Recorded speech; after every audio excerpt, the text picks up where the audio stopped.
Middle earth എന്ന fantasy ലോകത്തിലെ നാസ്കൂളുകൾ എന്ന പോരാളികളെക്കുറിച്ച് നിങ്ങൾ കേട്ടിട്ടുണ്ടോ?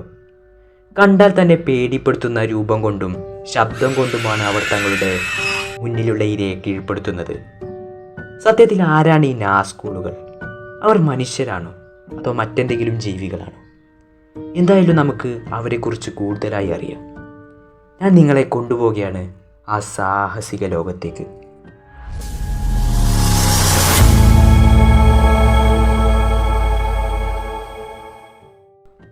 റിംഗ് റൈത്തറുകൾ എന്നറിയപ്പെടുന്ന നാസ്കൂളുകൾ ഒരു കാലത്ത് മനുഷ്യ രാജാക്കന്മാരായിരുന്നു.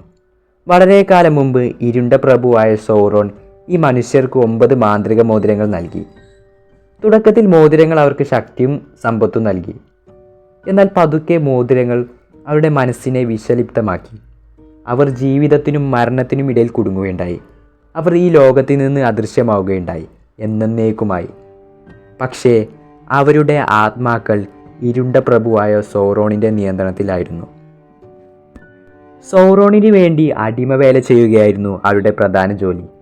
ദി ഫെലോഷിപ്പ് ഓഫ് ദി റിങ്ങിൽ ഫ്രോഡോയെയും സുഹൃത്തുക്കളെയും ഇവർ വേട്ടയാടുകയുണ്ടായി. അതിൻ്റെ കാരണം നഷ്ടപ്പെട്ടു പോയ സൗറോണിൻ്റെ ശക്തി ഒരു മോതിരത്തിൻ്റെ കീഴിലായിരുന്നു. ആ മോതിരം ഫ്രോഡോയ്ക്ക് തൻ്റെ അമ്മാവനായ ബിൽബോയുടെ കയ്യിൽ നിന്നാണ് ലഭിച്ചത്.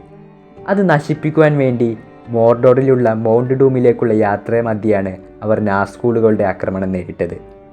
ഏതൊരു ശക്തനായ യോദ്ധാവിൻ്റെയും നെഞ്ചിടം വിറപ്പിക്കുന്ന രൂപമായിരുന്നു അവരുടേത്. നാസ്കൂളുകൾക്കൊരു ശാരീരിക രൂപമില്ല. അവരുടെ കറുത്ത മേലങ്കികളും കവചങ്ങളും മാത്രമാണ് അവരെ ദൃശ്യമാക്കുന്നത്.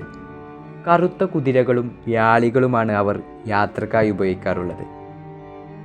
നാസ്കൂൾ സ്ക്രിച്ച് എന്ന് വിളിക്കപ്പെടുന്ന അവരുടെ നിലവിളി വളരെ ശക്തമാണ്. അത് ആളുകളെ ഭയത്തിൽ മരവിപ്പിക്കുന്നതാണ്. അവരുടെ യാത്ര സൗറോണിൻ്റെ പതനത്തോടുകൂടി അവസാനിക്കുകയുണ്ടായി. പക്ഷേ സിനിമകളുടെ മാന്ത്രിക ലോകങ്ങളിൽ ഭയത്തിൻ്റെ കുളിർമയേകി അവർ ഇപ്പോഴും ജീവിക്കുന്നു.